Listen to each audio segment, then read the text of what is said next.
Hi everybody, it's Murray from Bees Plus and Camels. Tonight I'm going to show you how to do a split and just show you just how easy it is to do it. Anybody can do it. If you've got a year or two under your belt of beekeeping, it's time to make a split and it's easy to do. The one thing you want to make sure is, before you start this, is you have a queen lined up. Either you've bought one from someone that brings it in the bee club, or someone has a queen cell, or you found a queen cell, but you want to make sure you have a queen lined up. In this one I'm going to show you're doing it with the queen that you've bought, assuming it's one you bought. So when you go to your hive, you want to take your outer cover off, take your inner cover off, set it aside. Now this box here is full of bees. So you've overwintered this 2 boxes. It's probably middle of April or end of April or 1st of May, and you've got lots of bees. The bees are just humming.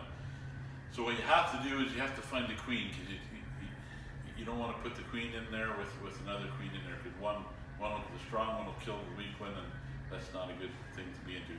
So whenever you go, this box is ready to split, the simplest thing to do is just to take this here off. You take that box off, so now you have to find the queen, so she's in one of the 2 boxes. So the easiest way to do it is just start pulling frames out here. Take these frames out, shake all the bees off, and set it aside. Take all 10 frames, shake all 10 frames, set them aside, and shake all the bees into this one box. Once you get all the bees in that one box, then you know the queen's not in this new box that you want to do the split. So then you put your frames back in there, and then what you need is a queen excluder. So you just take your queen excluder, you put your queen excluder on there, and for those of you who don't know, this queen excluder is a grid, kind of a screen that the queen can't get back up through. So once she's in that bottom box, she can't get back up into the second box. So then you just simply take this box, set it on top of this bottom box. Put your hive back together, put your inner cover on, put your outer cover on, and you just leave that for 24 to 48 hours.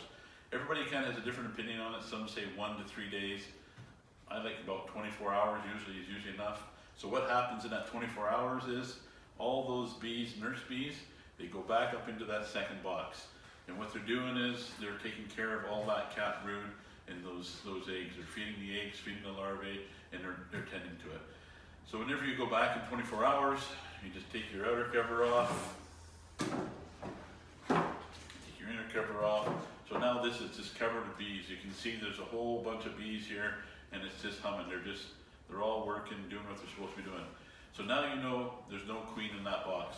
So you take a bottom board, and I don't usually have it this close. This is just in my shop here, so this is just to show you how to do it. I usually like to put it 3 to 4 feet apart. It doesn't have to be in another yard, a mile or 2 away. Put a new bottom board down and put the entrance facing the opposite way of this one. You take this box off, you just simply set it on top of that one there. You take a new inner cover, put an inner cover on there, put the outer cover on, and then just leave that. Take this one here, shake the bees off the queen excluder.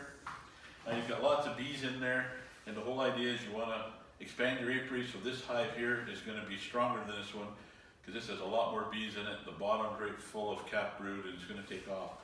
So you want to have another box right handy. So you put another box on there.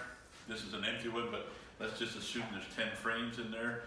It can be just strictly foundation, or if you have a few frames of drawn foundation, that's even better. Put it in the middle, put the other ones on the outside of it. Put your inner cover back on, and put your outer cover back on there. Now that hive is going to continue to thrive. That's just going to take off. The queen's going to go up in there, the bees are going to go up in there, they're going to start building new comb. The queen's going to go up there and start laying, they're going to fill it, and that hive's going to be off and running. So this hive here now is queenless. There's no queen in there. So you leave this one here for another 24 hours. So now they know they don't have no queen. So they want a queen. So if you take this here off, take your covers off, and that hive is just humming. Usually when there's no queen and they're queenless, you'll notice a bit different of a hum. The bees will be a bit louder. So now you want to just take your hive tool and where the cap brood is, the biggest cluster, just spread it apart you'll have your queen in the queen cage. In one end there'll be a cork and there'll be candy. I'd pop the cork out right away, and I take a little small nail and stick it in and make a hole through the candy to help the bees start working at it. Then between the frames, put it in there with the hole to the bottom. Put the hole down to the bottom, in between the frames. I tend to put it in on a bit of an angle, then I just squeeze the frames back together so it holds in there. And now the bees will be going right to that, and they'll be spawning that new queen, and they want to get her out, and hopefully they'll accept her, and she'll be off and running. So once you do that, put your outer cover back on, put it all back together. Now just leave this for a week. Don't go back in there every day looking at it, wondering what they're doing.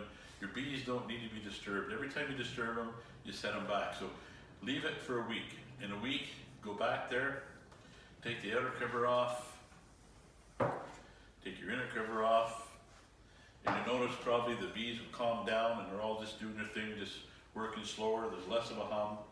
Just reach in there, pull that cage out. You'll see they've eaten all the candy out. The queen is released. So you can take a frame or two out of there very gently. Take a frame out, have a look at it, and if you see eggs right away, then that's a real bonus, because maybe the queen get in there and get released and start laying eggs. Sometimes it takes a little while for them to get laying eggs because they've been under stress. Remember, they've been put in a little cage with just a few nurse bees, and they've been shipped from Hawaii or somewhere, California, so they've been stressed. So it takes a little while sometimes for them to start laying. Check a couple frames while you're in there. Look at them. Look for eggs. If you see the queen, then that's a bonus, but if you see eggs, that's even better. You know she's already laying and she's accepted. Then what I do is I just simply put it back together and then just leave it. And I often just leave it for another week. Leave it for another week, and then you go back in again and you double check it and make sure that it's queen right. Make sure the queen got accepted. If the queen's accepted, there's probably lots of signs of eggs, some larvae in there now. So now you know if that hive is going to take off. So now once that hive starts to grow, and it won't take much time, and they'll be filling out, there'll be 7 to the 10 frames full. When it gets to 7 of the 10 frames, add another box. That's time to put another box on. But we'll talk about that in another video. So that's really how easy it is to make a split.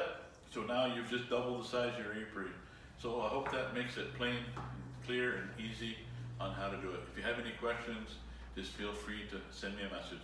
There'll be more videos coming on making walkaway splits and other fun stuff with bees. Hope you enjoyed it. Thanks for watching.